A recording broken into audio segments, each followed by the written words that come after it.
아빠가 읽어주는 말씀이어요. 벌써 사무엘상 4장 네 번째 시간이 시작되었습니다. 오늘도 우리 말씀을 함께 귀로 듣고 함께 마음에 새기고 함께 생각해 보아요. 그러면 지금부터 시작됩니다. 뿅!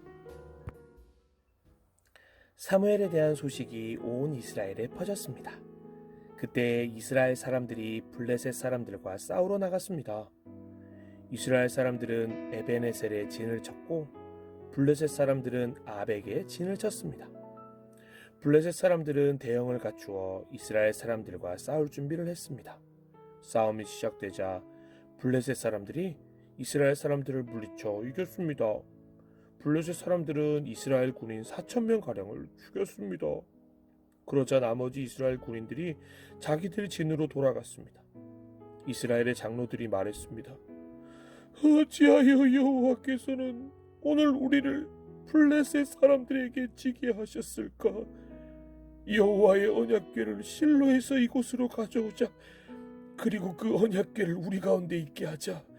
그러면 하나님께서 우리를 원수에게서 구해 주실 것이다.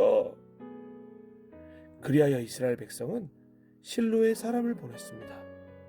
그들은 만군의 여호와의 언약궤를 가지고 왔습니다. 엘리의 두 아들인 홈니와 비느하스도 하나님의 언약궤와 함께 있었습니다. 여호와의 언약궤가 진으로 들어오자 이스라엘 사람들은 모두 기뻐서 땅이 울릴 정도로 크게 소리를 질렀습니다. 블레셋 사람들이 이스라엘의 외치는 소리를 듣고 물었습니다. 히브리 사람들의 진에서 나는 이 소리는 도대체 무슨 소리인가? 블레셋 사람들은 여호와의 궤가 히브리 사람들의 진에 왔다는 것을 알게 되었습니다. 그들은 두려워하며 말했습니다. 신이 히브리 사람들의 진에 왔다. 큰일 났다. 전에는 이런 일이 없었다. 도대체 이 일을 어떻게 하면 좋으냐? 누가 우리를 이 강한 신에게서 구해줄 수 있을까? 이 신은 광야에서 이집트 사람들에게 온갖 괴로움을 주었던 바로 그 신이다. 블레셋 사람들아, 용기를 내어라. 사내답게 싸워라. 전에 히브리 사람들은 우리의 노예였지 않았는가? 이제 사내답게 싸우자. 그렇지 않으면 너희는 그들의 노예가 될 것이다. 그리하여 블레셋 사람들은 용감하게 싸워 이스라엘 사람들을 물리쳐 이겼습니다. 이스라엘의 군인들은 모두 자기 집으로 도망쳤습니다. 이스라엘은 크게 져서 군인 3만 명을 잃었습니다. 게다가 하나님의 궤를 블레셋 사람들에게 빼앗겼습니다. 엘리의 두 아들인 홈니와 비느하스도 죽었습니다. 그날 어떤 베냐민 사람이 싸움터에서 달려왔습니다. 그 사람은 너무나 슬퍼 자기 옷을 찢고 머리에 죄를 뒤집어 쓴 채 달려왔습니다. 그 사람이 실로에 이르렀을 때 엘리가 길가에 앉아 있었습니다. 엘리는 의자에 앉아 소식이 오기만을 기다리고 있었습니다. 엘리는 하나님의 궤 때문에 걱정이 되었습니다.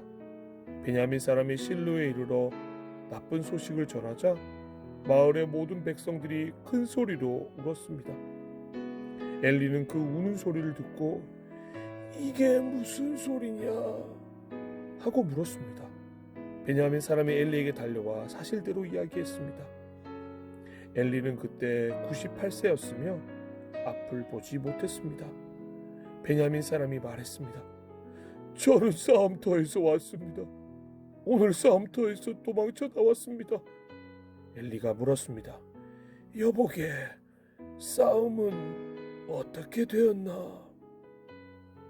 베냐민 사람이 말했습니다. 이스라엘이 블레셋 사람들에게 져서 도망쳤습니다. 이스라엘의 군대는 많은 군인을 잃었고 제사장의 두 아들도 죽었습니다. 그리고 하나님의 궤를 블레셋 사람들에게 빼앗겼습니다. 베냐민 사람이 하나님의 궤의 이야기를 하자 엘리는 의자 뒤로 낮아빠졌습니다.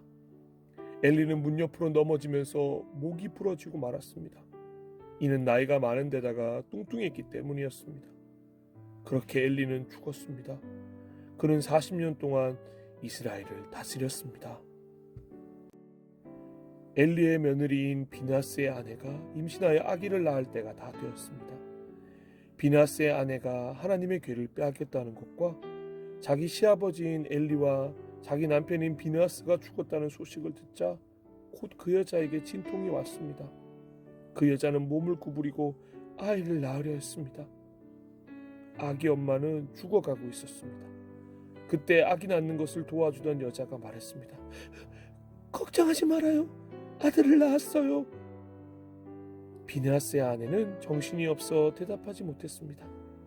비느하스의 아내는 아기의 이름을 이가봇이라고 지어주며 영광이 이스라엘에게서 떠났도다 라고 말했습니다. 하나님의 괴를 빼앗겼고 자기 시아버지와 남편도 죽었기 때문이었습니다. 비느하스의 아내가 말했습니다.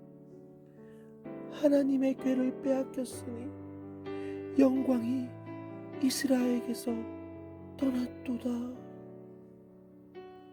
아멘. 아빠가 읽어주는 말씀이여용. 사무엘상 4장이 끝났습니다. 다음 시간에는 사무엘상 5번째 시간 사무엘상 5장으로 만나요. 그때까지 모두 건강하시고 평안하세요. 사랑하고 축복합니다. 안녕.